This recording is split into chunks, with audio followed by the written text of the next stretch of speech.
Pagi menjelang tapi masih buta, rumah di lembah masih tertutup kabut putih yang pekat. Hawa yang dingin masih menusuk tulang, sesuai janji semalam ayah dan Pak Slamet di pagi hari, setelah sarapan pergi mencari dukun atau sejenisnya. Kini tinggallah aku sendirian di rumah.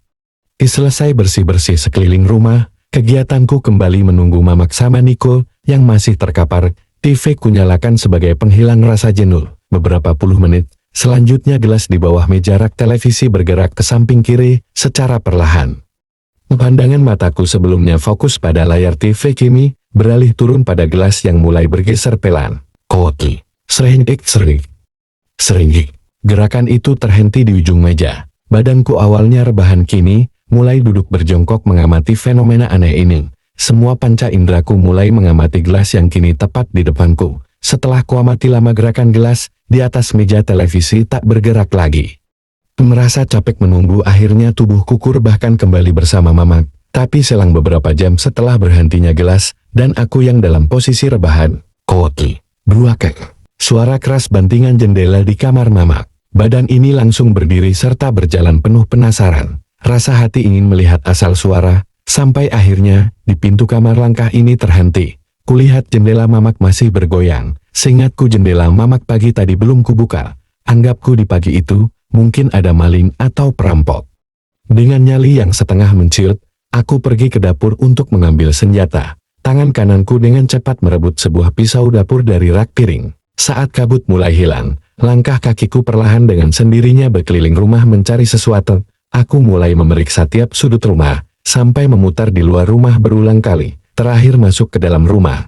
Semua kamarku masuki satu persatu, tapi semuanya keadaannya kosong dan sepi.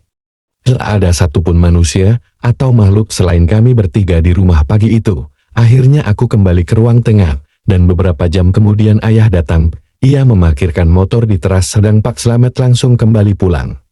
Ayah dengan langkah gontai masuk ke ruang tengah, serta menghampiriku dengan membawa bungkusan plastik hitam ukuran sedang. Koti, bangkau tebar garam ini, di sekitar rumah, perintah ayah yang sudah terlihat letih. Yayah jawabku serta mengambil bungkusan plastik hitam. Selanjutnya sesuai permintaan ayah, perlahan ku tebar garam di sekeliling rumah, sampai garam itu habis. Dalam hati alhamdulillah semoga tidak ada makhluk yang mengganggu kami lagi, dan berharap Mamat serta Niko cepat pulih. Selesai menebar garam ku hampiri ayah di ruang tamu.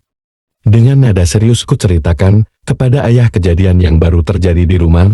Ia hanya mengatakan semoga mulai sekarang kita semua aman bang. Selama 1 minggu beberapa syarat yang dibawakan ayah untuk dikonsumsi Mamat dan Niko tak mengubah keadaan apapun. Hanya gangguan dari makhluk halus di rumah saja yang mereda selama 1 minggu. Sedangkan ayah malah menjadi sering keluar sama Pak Slamet. Karena ayah tahu mereka masih belum ada perubahan, entah ya usaha kemana saja aku sendiri tak tahu. Tapi tidak dengan fakta yang ada di rumah. Setelah kejadian, selama 1 minggu gangguan terhenti kini di rumah muncul kembali bahkan lebih sering. Mereka para makhluk astral, yang entah dari mana terasa ingin menampakkan eksistensinya semua. Ini bukan hanya sekedar bau amis di pagi hari dan busuk di sore hari. Seperti di suatu hari, yang sudah siang sekitar jam 11, setelah ayah pergi dengan Pak Slamet. Kudengar dari dapur, Koti, piar. Suara piring yang dilempar ke lantai. Suara itu membangkitkan aku untuk mendekati dapur. Kulihat memang banyak berserakan piring-piring yang pecah di lantai. Siapa juga siang-siang pada banting piring kayak ini, pikirku, saat aku melangkah di dapur dan mulai membersihkannya. Tiba-tiba ada suara pergi kau. Suara yang tak ku ketahui dari mana sumbernya. Spontan saat itu, aku lari dan mengunci lagi pintu dapur dari ruang tengah. Aku langsung bergabung tidur tengkurap dengan Niko dan Mamak di kamar tengah. Dalam posisi masih tengkurap, suara bantingan piring kaca diganti dengan tangisan yang melengking.